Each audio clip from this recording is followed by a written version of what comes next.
여러분 안녕하세요.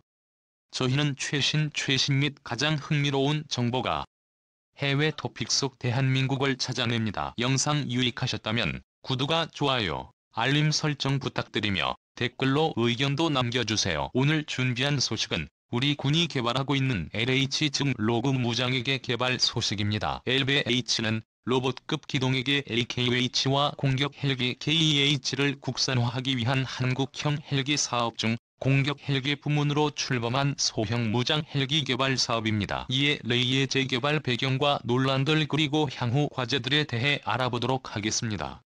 첫 번째로 레이 LH의 개발 배경입니다. LKH 사업은 2012년 말에 탐색 개발을 완료 2013년부터 개발을 시작하여 2018년에 완료할 예정이었으나 민군 겸용으로 개발이 전환되었고 2015년 6월 개발에 착수하여 2018년 12월 시제기 1호가 출고되었습니다. LH는 군용 무장 헬기와 민수시정용 SH가 함께 개발되는 민군 겸용 모델로 엔진을 비롯한 60% 이상 부품을 공유하며 총 개발비는 1조 6천억 원에 달합니다. 향후 2022년 7월까지 시험 비행을 진행하고 2013년에 예측 개발이 완료되어 생산 배치될 예정입니다. LH는 육군에 노후된 500MD 130여 대 비호109 10여 대에게 제170여 대를 대체할 목적으로 개발된 경무장 헬기입니다. 레이 H의 재원을 살펴보면 승조원 2명의 날개를 포함한 전장은 14 오전복 3008m 전구 4월 5일 4.25m이고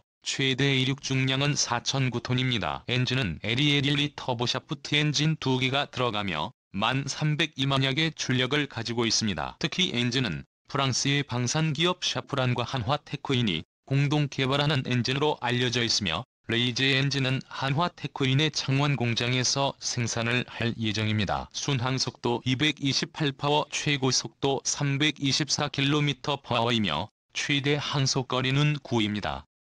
항전장비는 한화 시스템즈의 항전장비를 채용하였습니다. 무장 부문을 보면 기관포는 SNP에 20mm 기관포가 장착되고 로켓은 7mm 로켓 7연장 발사기가 양날개에 1개씩 달리게 됩니다. 미사일은 1000건 공대지 미사일 좌우 두 발씩 총 4발을 장착할 수 있습니다. 두 번째로 논란 사항입니다. LH의 최대 논란거리는 바로 낡은 설계입니다. 카이가 개발하고 있는 NH는 사실 에어버스 헬리콥터사가 1975년에 개발한 4만 5톤급 LH의 1.25가 원형입니다. 영국과 미국의 항공 전문가들은 LH의 1.1을 혹평하고 있습니다. 좀 더 자세히 보면 영국의 항공 전문가는 너무 낡은 설계이고 새로운 기술이 등장하면서 시장에서 수요를 잃었다고 지적했고 미국의 항공 전문가 역시 이 헬기는 조종 반응성이 늦고 엔진 성능이 떨어지며 정비에 들어가는 비용이 경쟁 기종인 S76보다 최대 1.57배 이상 들어간다고 혹평한 바 있습니다. 이 같은 평가 때문에 에어버스 헬리콥터는 H1.15를 단종시켰습니다. 당시 언론에서는 LH를 오래된 기체의 기술을 가져온다고 혈세를 낭비하는 것이라고 연일 비판을 쏟아냈습니다. 하지만 LH 사업을 조금만 더 깊게 생각한다면 이는 가십거리를 생산하기 위한 기사라는 것을 알 수 있습니다. 우리나라는 아쉽게도 헬기를 설계하는 능력이 많이 부족한 게 현실입니다. 실제 헬기 시장은 미국과 서유럽이 주도하고 있으며 그 외 러시아 정도만 제대로 된 헬기를 만들 수 있는 독자 기술을 가지고 있습니다. 옛 소련도 LA의 의지와 마찬가지로 구형 기체의 기술을 들여와 생산한 헬기이며 NH도 동일한 방식으로 개발을 진행할 수밖에 없었습니다. 그런데 과연 미국과 서유럽의 헬기 제조사들이 한창 판매하고 있는 신형이나 인기 기체의 설계 기술을 쉽게 내어줄까요? 아무리 돈을 준다고 하더라도 절대 내주지 않을 것입니다. 미래의 잠재 경쟁자에게 특히 기술이 좋아 금방 기술을 익히고 더욱 발전된 제품을 내놓기로 유명한 대한민국에게 최신 기종이나 인기 기종의 설계 기술을 과연 내줄까 하는 것입니다. 반도체, 조선, 자동차 등 이미 많은 분야에서 낡은 기술을 들여와 발전시켜 세계 최고의 기술력을 확보한 분야들은 이미 전 세계가 알고 있습니다. 만약 언론의 비판대로라면 그냥 외국 기종을 사오던지 새롭게 설계부터 해서 개발해야 한다는 소리인데 우리 당국은 추후 기술의 축적과 자체 개발한 무기의 통합 등 다양한 사항들을 고려해 기술 도입 후 개발이라는 길을 택한 것입니다. 실제 우리나라는 위와 같은 방식으로 기술을 익혀 결국 독자 개발에 성공한 무기들이 매우 많습니다. 불금 사업을 통해 개발된 각종 미사일들과 흑해도 대표적인 예입니다. 그리고 사실 LLH 사업을 시작할 때 오래된 기종이지만 설계 제공부터 기술 이전까지 제시한 곳은 에어버스 헬리콥터뿐이었으며 나머지들은 라이센스 생산의 낮은 등급의 기술 이전뿐이었기 때문에 대안도 없었습니다. 또 한 가지가 더 있는데 기술의 습득 단계가 없이 바로 공격 헬기를 개발한다는 것은 사실 지나친 욕심이고 사업 실패를 불러올 가능성이 매우 농후합니다. 공격 헬기는 다양한 장비를 운용하는데 이를 테스트하기 위해서는 플랫폼 기체가 반드시 필요합니다. 외산 헬기를 이용하기에는 통한 문제 등이 있기 때문에 테스트가 사실상 많이 어렵습니다. 그래서 플랫폼 기체 없이 중간 단계를 뛰어넘는 독자 기술 개발에는 어려움이 따르는 것입니다. 우리와 같은 HA-115 기체를 기반으로 제작한 중국의 질고 공격 헬기도 먼저 개발한 지구의 중국 내 생산 및 개량을 거쳐 나온 결과물입니다. 중국의 개발 단계와 같은 단계가 반드시 필요한 것입니다. 처음부터 고성능을 무리하게 밀어붙였다가 실패한 대표적인 사례들도 굉장히 많습니다. 인도의 아준 전차가 그 대표적인 예입니다. 처음부터 무리한 목표치를 세워 개발에만 20년이 넘게 소요되고 결과물도 신통치 않은 대표적인 실패 케이스라고 할 수 있습니다. 중국과 인도의 케이스만 보아도 반드시 중간에 기술을 습득하고 이를 기반으로 더욱 발전된 무기를 생산하는 게 기술이 부족한 국가들이 취해야 할 모범적인 행동입니다. 이번에 개발하고 있는 M-A의 이치가 바로 중간나게 기체라고 보면 되겠습니다.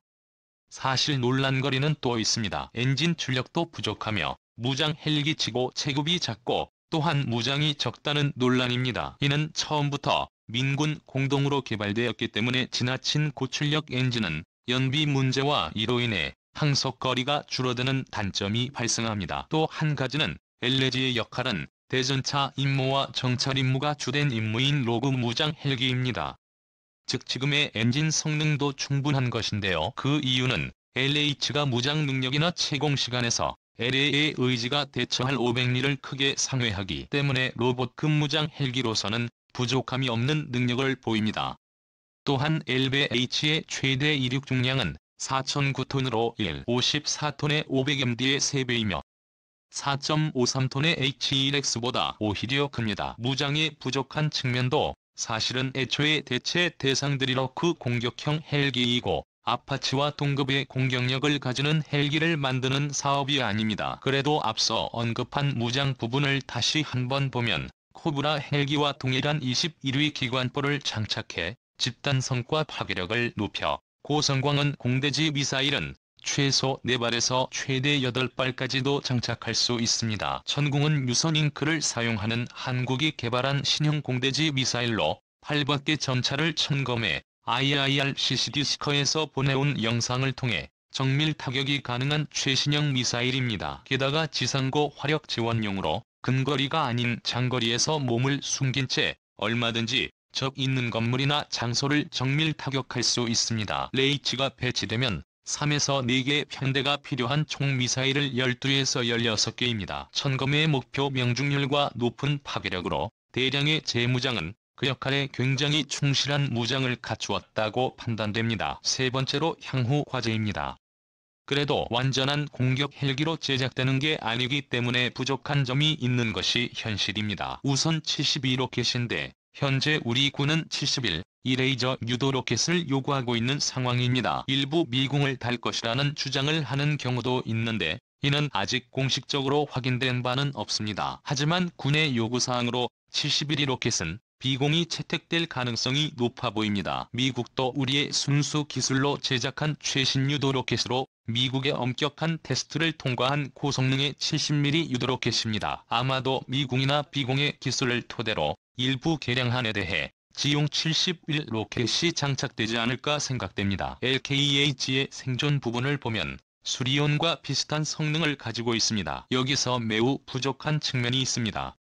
바로 하부방어인데요. LH나 수리온은 7.56mm 수준만 방어가 가능합니다. 더 높은 구경의 대구경 기관총에는 피격당할 수 있다는 이야기입니다. LH는 모두 무장을 할 경우 200억g의 여유 중량을 가지고 있습니다. 처음에 무장을 추가로 장착하자는 목소리들이 높았으나 현 북한은 대남 전면전을 치를 능력을 상실한 지 오래이며 게릴라 성향의 전장이 펼쳐질 것으로 판단되었기 때문에 추가 무장보다는 방탄력 강화에 더 초점이 가고 있습니다. 이미 중동의 수많은 전쟁들을 통해 헬기의 하부가 약점이고 이를 공격했을 때 조종사 및 엔진까지도 피해가 가는 것이 드러났기 때문입니다. 이런 상황 때문에 육군은 현재 운용 중인 유엔제 60회에 받아 방탄판 강화 작업을 하였고 총 320g이 증가하였습니다. 레이츠는 유예지 60보다 작은 기체이기 때문에 200g 안에서 충분히 해결할 것으로 보고 있습니다. 하지만 이렇게 한계 중량까지 사용할 경우